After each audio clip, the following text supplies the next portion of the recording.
Checkup no rádio.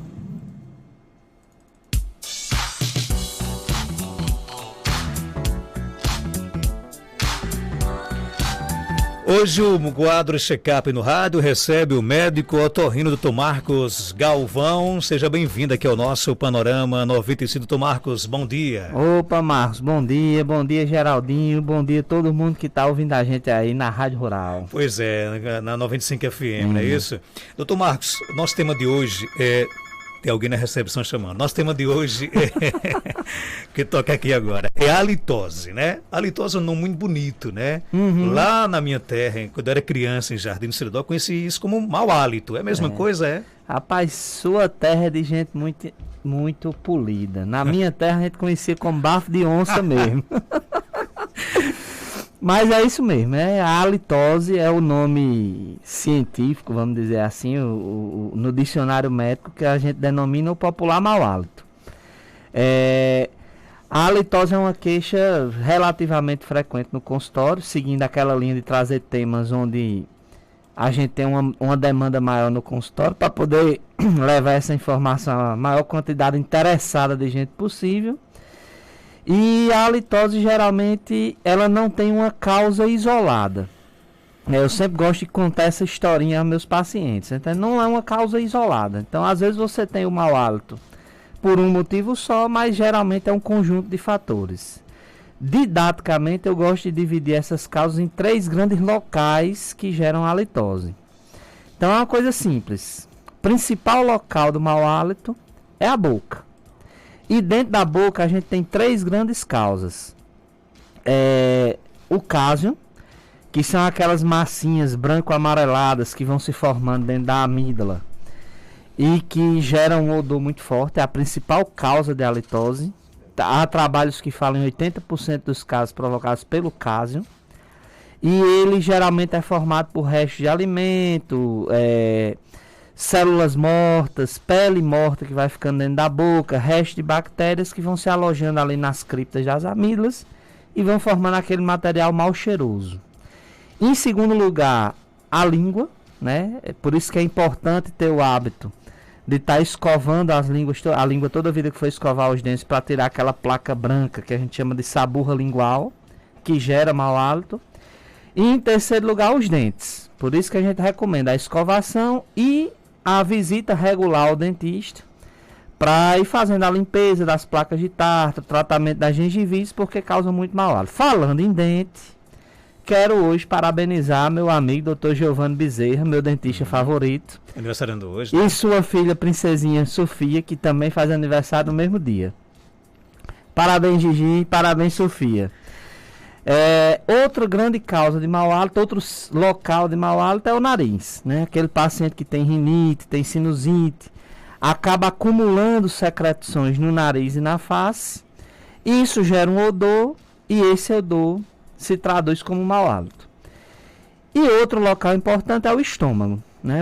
Quando você tem muitas doenças estomacais, doenças gástricas, aqueles vapores do estômago podem voltar pelo esôfago, chegar até a boca e provocar mau hálito.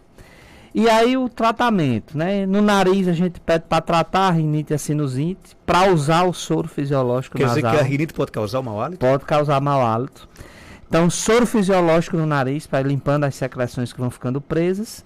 E no caso do estômago, a principal recomendação é não deixar seu estômago vazio por um intervalo de tempo muito longo. Então a gente pede ao paciente para estar se alimentando a cada 3 horas, fazendo os lanches entre as refeições, para minimizar esse efeito dentro do estômago e não gerar tanto mau hálito de causa gástrica. Agora, existe, então o primeiro ponto aí que eu entendi é que o mau hálito e que a halitose é uma doença. Isso, na verdade é assim, eu não gosto de chamar de doença, eu gosto de chamar de problema, que pode ter uma doença por trás, como uma rinite, né? A sinusite, a gastrite, o refluxo e por aí vai. E isso eu estou falando das causas básicas de mau hálito, né? Você pode ter doenças mais sérias da garganta, da boca, do nariz, como um tumor, um câncer, e esse tumor manifestar mau hálito, né? Você pode ter uma região ali que está infectada e o odor não fica bom. Quem tem vivência com câncer de cabeça e pescoço, sabe bem disso, que às vezes o odor é característico. Característico não, é presente na doença. Além de outros sintomas, claro. Agora, a pessoa por si só, ela consegue identificar que ela tem mau hálito? Ou geralmente é quando alguém nos causa aquele... Em muitos casos, sim. A história do bafo de onça. Uma vez eu tive um paciente lá na clínica que ele chegou com a esposa. Como a gente sempre vem dizendo aqui, lembrando, mulher gosta de reclamar. E ele chegou e disse, eu vim porque a esposa está reclamando que chegou uma onça dentro de casa. Eu digo, como assim? Você está roncando muito? Mas reclamou com razão. Eu disse, como assim? Você está roncando muito? Ele disse, não, é o bafo que está grande demais. Aí... E esse bafo, por exemplo, eu posso curar? Eu tenho como curar? Isso, é como eu disse, a abordagem nunca é uma coisa só. Então, para a massinha, para os cásions, a gente pede para ficar fazendo gargarejos e a própria limpeza mecânica da amígdala, retirando os cásions, às vezes com cotonete. Tem muito paciente que tem suas técnicas, né, que vão sendo desenvolvidas. Os gargarejos. Para as causas dentárias, está sempre fazendo a revisão no dentista, a limpeza, escovar a língua, tratar as rinites e as sinusites e fazer aquela questão da alimentação a cada 3 horas. Caso essas medidas não resolvam, aí pode ser precisar de um tratamento medicamentoso, alguma coisa do tipo, até de cirurgia. Quando a gente tem as amígdalas muito grandes, que tem muitos orifícios e que acumulam muito caso, e isso vai inflamando, existe a possibilidade do tratamento do cásium com a cirurgia amidaliana, né? Só que assim, isso é uma indicação cirúrgica relativa e que a gente não gosta muito de fazer. Então, quando é que a gente faz? Quando aquilo está causando constrangimento ao paciente. Então, é aquela moça que não quer namorar porque tem receio que o namorado vá sentir o mau hálito. É aquela pessoa que fica retraída e não consegue estar em meio a outras pessoas porque fica imaginando que aquela pessoa vai sentir o mau hálito dela e vai sair comentando depois. Então, nessas situações onde há constrangimento, já atendi pacientes que o casamento estava abalado por causa disso e que o foco principal é a amígdala. Aí a gente acaba indicando a cirurgia amidaliana, a amidalectomia, para resolver o problema lá de vez do paciente. Então, como isso é um caso de saúde, a gente não pode jamais se sentir constrangido em informar as pessoas que ele está com mau hálito, né? Não. Pelo contrário, você tem que entender que está e procurar ajuda, né? Você não pode achar que é normal e ficar com aquilo passando pelo problema que ele gera. Ok, tem muitas perguntas aqui chegando já no nosso WhatsApp, 992053030. A ouvinte quer saber o seguinte, existe a halitose crônica e qual a diferença? Na verdade é assim, a halitose crônica, eu nunca li esse termo em artigos nem em livros de medicina. Mas imaginando, extrapolando o termo halitose crônica, a gente pode imaginar que seja exatamente esse paciente que tem o problema da amígdala. A amígdala grande ou com muitos orifícios e que vai acumulando muito resto de alimentos e muitas células, muitas bactérias ali dentro e provoca um odor que vai ficar presente independente do tratamento que ela fizer.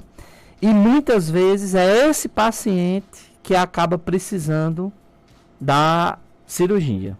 É muito normal quando a gente se depara com alguém com halitose, com mau hálito, né? Dizer o seguinte, vai escovar os dentes, menino. Só escovar os dentes não resolve. Não resolve. Tem que ser uma abordagem, vamos dizer assim, multidirecional. Tem que abordar todos esses pontos para poder ter um resultado melhor depois. Vamos aqui para o nosso WhatsApp, 992053030.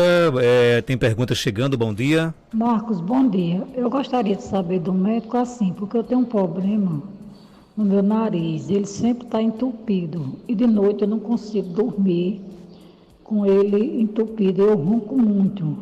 Então eu fico com um negócio na garganta, tipo um catarro pegado. Eu pelejo para engolir aquele negócio, ver se eu boto para fora, mas eu não consigo, aquilo me incomoda muito na garganta. E de vida eu dormir, de noite eu me acordo com um aceleramento muito grande no coração e fico horas sem poder dormir, com medo de adormecer e ter alguma complicação. Eu já fiz raio-x da face, não deu nada, Isso está me preocupando demais. Por favor, eu gostaria que o médico me desse uma resposta. Eu sou Ivani Dantas, de Tenório, Paraíba. Ô, Ivani, deve ser minha prima, Dantas, né? Bom dia, Tenório, na Ivani. Paraíba, e aí?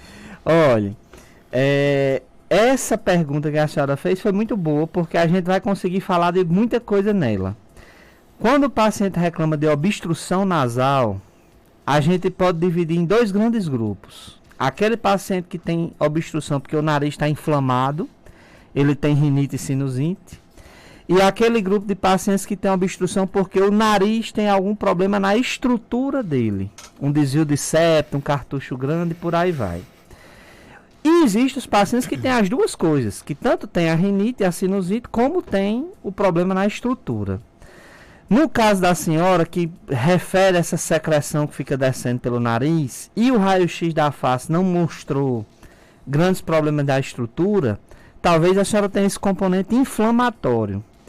Então, à noite, quando a temperatura cai, a tendência do nariz é obstruir mais. Aquela secreção vai ficando acumulada dentro do nariz e ela começa a descer pela garganta, que é esse catarro que a senhora referiu que fica lá. E como o nariz está obstruído, a senhora fica obrigada a dormir de boca aberta. E o ar da madrugada, que entra pela garganta frio, seco e sujo, vai irritar a garganta da senhora e às vezes até inflamar. E aí a senhora falou do ronco, né? Que o ronco pode ser um resultado da obstrução do nariz, mas pode ser uma apneia do sono, que a gente falou aqui em outras entrevistas, que pode ser agravada pela obstrução. E a apneia pode ser a causa desse aumento do batimento cardíaco que a senhora está tendo. A gente falou aqui, tanto eu como Wanda, em outra entrevista, sobre os efeitos no coração das doenças cardiovasculares pela apneia do sono. Então a senhora provavelmente precisa realmente de um tratamento para tentar minimizar tudo isso que está acontecendo com a senhora. Tem um camarada aqui que se conhece muito bem, né? Dr. Anderson Sérgio, Vixe, médico Maria. ortopedista, está aqui lhe ouvindo, inclusive, né? Vou até bater na madeira aqui. Bem bom. Fora do ar você me explica por quê, né? Pergunta, doutor Marcos, se existe algum alimento que tem uma predisposição maior a causar halitose e se tem algum que previna. Na verdade é assim, tem muito paciente. O pão da Casa 5, nem se preocupe que Rapaz, é excelente, o né? pão da Casa 5 é gostoso. É gostoso. Eu já proibi lá em casa de comprar porque eu tava ganhando muito peso por causa dele. Na verdade é assim, quem tem halitose acaba lançando mão de algumas coisas para alimentos para minimizar isso. Então tem paciente que fica mastigando ali uma casquinha de limão, uma pastilhazinha, um cravo, uma canela, e isso vai minimizando, na verdade mascarando o efeito. E tem alguns alimentos que realmente podem potencializar essa halitose. Por exemplo, cebola e alho, né?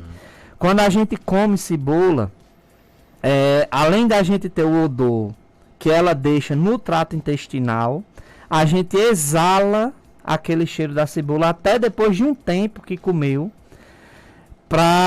pela via respiratória. E isso acaba potencializando o mau hálito. Tem mais pergunta aqui no nosso WhatsApp. Nosso advogado polêmico, né, Bruno Henrique, coloca o seguinte: mais um uso bom da máscara. Quem tem bafo se réia sozinho, né? Aí ele pede aqui para mandar um abraço aqui. Eu achei esse termo aqui um pouco desnecessário. Um abraço para o meu desentupidor de ouvido preferido. Vixe Maria, Bruno é meu cliente há muito tempo, né? Ele, vez ou outra, ele passa por lá para a gente desentupir aqueles ouvidos. Pelo tamanho do ouvido, ele deve ser muito difícil desentupir, né? Não vou comentar. Sigilo médico, Bruno. Com certeza, né? Mas, claro, esse tom de brincadeira que ele mandou pra gente, a máscara, para quem tem mau hálito, tem que ter algum cuidado especial com a máscara? Na verdade, assim, é como ele disse, né? Usando o termo dele. Acaba se réia sozinho. Ele né? usou um termo mais que não posso colocar aqui no ar. Por isso que eu troquei por réia. Se réia pra lá.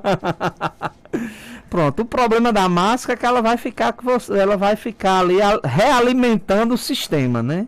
O paciente exala o mau cheiro e recebe de volta. É bom para quem está do lado, né? Quem está do lado não vai sentir tanto. Às vezes o cabo sente. Tem mais pergunta aqui chegando. Bom dia. Doutor Marcos, Porque é que durante o dia todo eu só tomo um copo de água por dia. O que é que eu faço para eu tomar mais água? Eu tô em tempo de enlouquecer. Me ajude, por favor. E aí, doutor? Criatura, mude isso. Isso não vai lhe fazer bem pro resto da vida, não. Olha, tem pessoas que não têm essa sede, vamos dizer assim. Eu já ouvi pessoas dizendo que não gosta de água. Não gosta de água e do sabor.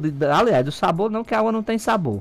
Não gosta de água. Prefere tomar um suco com água de coco ou alguma coisa desse tipo. Isso é um péssimo hábito, né, para a saúde como um todo. A gente precisa... antigamente se dizia que se precisava de 2 litros de água por dia. Hoje em dia a gente sabe que precisa até de mais. E dependendo da estrutura corporal da pessoa, bem mais. Para quem não tem essa disciplina de estar tomando água, que não sente essa necessidade, embora é difícil num calor desse que a gente vive, a recomendação é a seguinte, é que a senhora pegue uma garrafa uma garrafa que sabidamente tenha 2 litros. Todos os dias pela manhã a senhora enche essa garrafa e coloque na geladeira e peça ao pessoal da casa para ninguém tomar água daquela garrafa. E seu compromisso é que da hora que a senhora acordar, a hora que for dormir, essa garrafa tem que estar seca.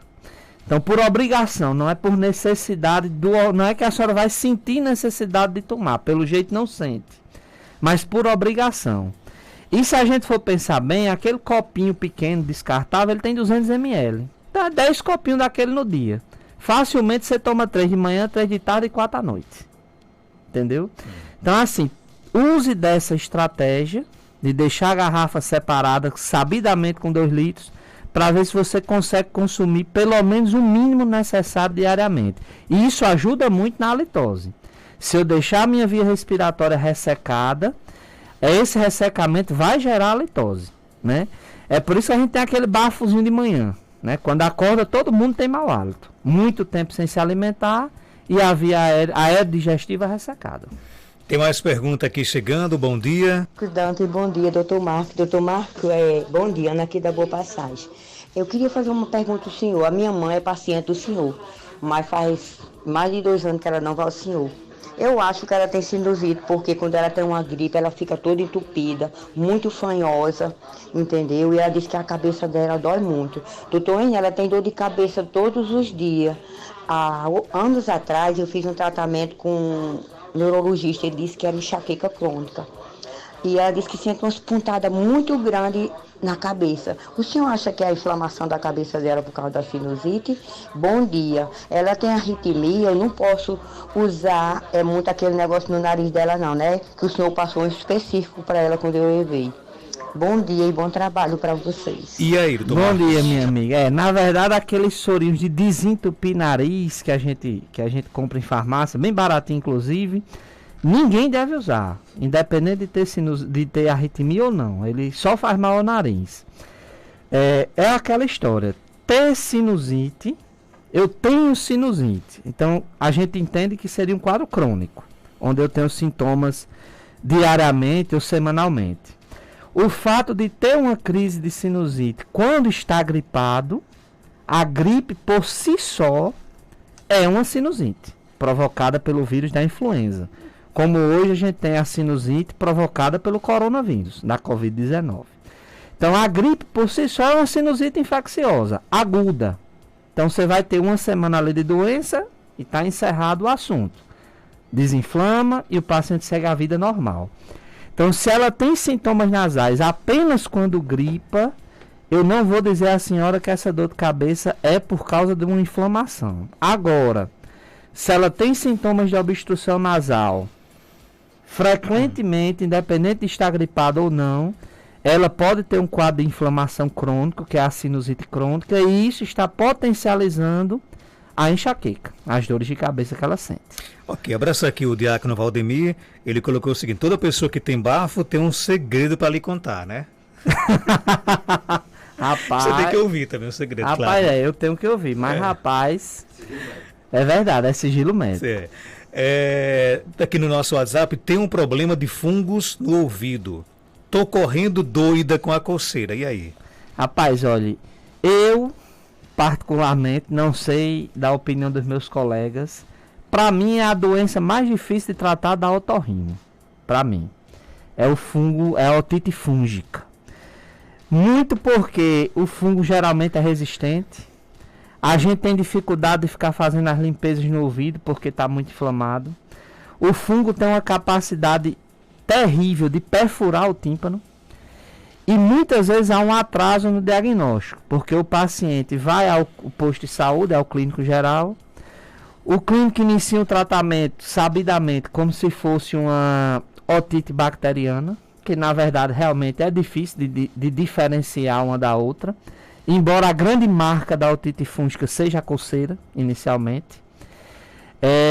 E muitas vezes o tratamento é difícil. Eu já tive paciente com otite fúngica que a gente acompanhou 6 meses para tentar resolver o problema.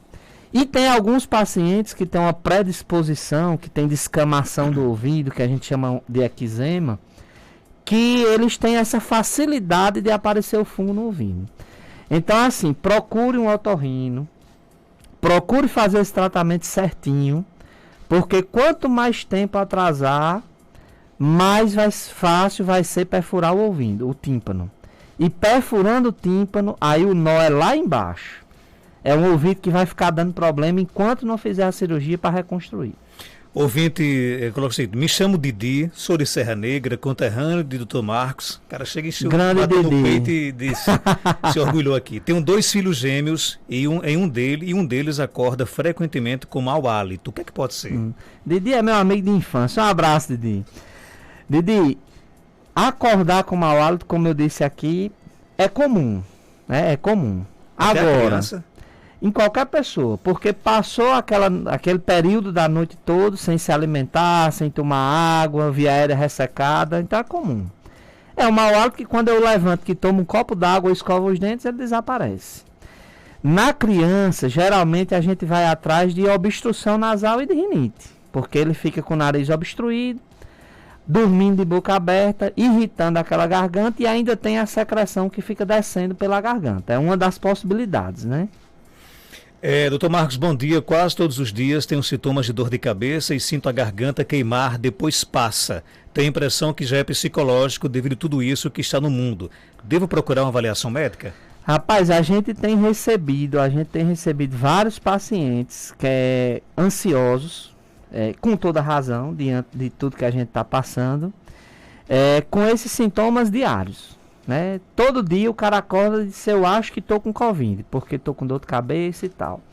Isso pode ser tensão, né? Pode ser uma dor de cabeça tensional, musculatura fica tensa, e isso gera uma dor de cabeça tipo um aperto na cabeça. E a queixa do ressecamento da garganta é uma queixa comum, principalmente na região da gente, clima muito seco, uso muito de ventilador e de ar-condicionado, a garganta acaba ressecando. E aí a gente começa a se observar mais no período que a gente está e começa a identificar esses fatores. Agora, sempre é bom passar por uma avaliação. Nem que você chegue no médico e o médico lhe examine e diga assim, rapaz, é cor da sua cabeça. Não encontrei nada, certo? Eu detesto, é uma conduta minha, dizer a um paciente que aquilo é coisa da cabeça dele. Eu prefiro examinar, solicitar exames para comprovar e ter certeza que não tem nada que escapou da vista, para poder sugerir depois que aquele sintoma é psicogênico. Tem mais pergunta? Bom dia, Marcos Danta, e bom dia para todos daí da rádio. Marcos Danta, eu queria fazer uma pergunta aí ao médico, porque assim, eu tenho uma sinusite muito forte. Graças a Deus eu nunca consigo pegar uma gripe, sabe? Porque minha sinusite é muito forte. Eu já consultei um médico para saber e ele falou que é porque a sinusite que eu tenho ela é forte, não tem como eu pegar gripe. E outra coisa, eu sou muito alérgica a ventilador, sabe? Se eu colocar um ventilador assim, eu ficar de lado ou na frente, se eu dormir com o ventilador ligado, eu fico com a narina toda ressecada, os olhos secam. A minha garganta fica ressecada e eu gostaria de saber se isso é um tipo de alergia que eu tenho a ventilador ou se é devido à sinusite que eu tenho. Eu nunca tomei um remédio para sinusite assim.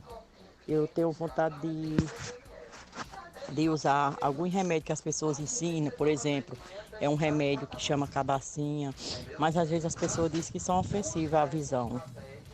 E aí, doutor Marcos? Na verdade é assim, primeira coisa que eu vou pedir à senhora, notícia de utilidade pública. Não bote na cabeça que a senhora não pega gripe, para a senhora não acabar relaxando aí nas medidas de proteção contra a Covid. E se existir uma receita, me passa, porque Exatamente, use máscara. eu pego gripe direto. Provavelmente a imunidade da senhora é muito boa, certo? Mas não é o fato da senhora ter sinusite que impede a senhora de gripar. Talvez a senhora até gripe com muita frequência e confunda os sintomas da sinusite com o da gripe e ache que já é sua sinusite antiga, né? Sintomas crônicos de sinusite, como a senhora tem, faz a gente dormir de boca aberta, resseca a garganta, resseca nariz. O uso de ventilador tem aquela ação mecânica, não é que a senhora tenha alergia ao vento do ventilador, a não ser que a senhora seja alérgica à poeira e o ventilador esteja muito empoeirado. É a ação mecânica que aquele vento provoca na sua via respiratória, de ressecamento. Então eu sempre peço ao paciente, eu não gosto de pedir para ele não usar, porque no calor que a gente tem é difícil não usar alguma coisa para dormir confortável. Então, sempre limpo, o mais longe possível da senhora, e se a senhora puder colocar numa posição onde aquele vento do ventilador não atinja garganta e nariz, melhor ainda. Certo? Então assim, e para dizer se a senhora tem alergia ou não, os sintomas das rinites alérgicas e das rinites não alérgicas são exatamente os mesmos. O que muda é o mecanismo da inflamação. Então, para dizer se o paciente tem alergia ou não, eu prefiro o teste alérgico. Se o teste alérgico vier positivo, eu digo que ele tem alergia. Se não, é uma rinite não alérgica, que aí tem uma infinidade de tipos, que na prática clínica também a gente não vai muito atrás de que tipo específico é, porque o tratamento acaba sendo muito semelhante de uma para outra. E outra coisa, ter cuidado com essas indicações de remédios de terceiro. Sim, né? sim, o outro ponto, né? Esses medicamentos, essas medidas, né? Eu não recomendo de jeito nenhum. O organismo da gente, ele responde diferente a cada coisa dessa. Então tem medicamento que eu passo para Marcos Dantas e ele fica bom. E tem medicamento que eu passo para Geraldinho e Geraldinho tem uma alergia ao remédio e não resolve nada na vida dele. Pelo contrário, piora. Tem que ter cuidado. Então, o que é bom para a senhora, para o seu vizinho, pode ser totalmente danoso para a senhora. Doutor Marcos, tenho crise de rinite constante. O que usar quando o meu nariz estiver obstruído se o soro não é correto? Não. Peraí, vamos ter calma. Faz mais de um ano que a gente está aqui pedindo para lavar o nariz com soro. O soro fisiológico deve ser usado no nariz diariamente, várias vezes ao dia. Ele previne 80% das crises de rinite, de gripe e de resfriado comum. A simples medida de lavar o nariz com soro. Agora, aqueles medicamentos que a gente compra nos frasquinhos na farmácia, que custa 2, 3, 4 reais, que a gente coloca dentro do nariz. Eu não sei se eu posso falar nome de marca comercial aqui ou não, mas eu vou falar. Afrin, Nelsoro, Adinax. Esses medicamentos não devem ser usados de forma corriqueira para tratamento do nariz. Eles não. O soro pode. O soro fisiológico pode. Não confunda esses outros com o soro fisiológico. O soro fisiológico, se a gente puder lavar 500 ml de soro no nariz todo dia, à vontade. Eu uso todos os dias. Pronto. O soro fisiológico. Fisiológico. Eu também. E me protege demais, viu? Gente, são muitas perguntas, mas infelizmente nosso tempo estourou, né? Peço até desculpa aqui aos ouvintes cujas perguntas não foram levadas ao ar, né?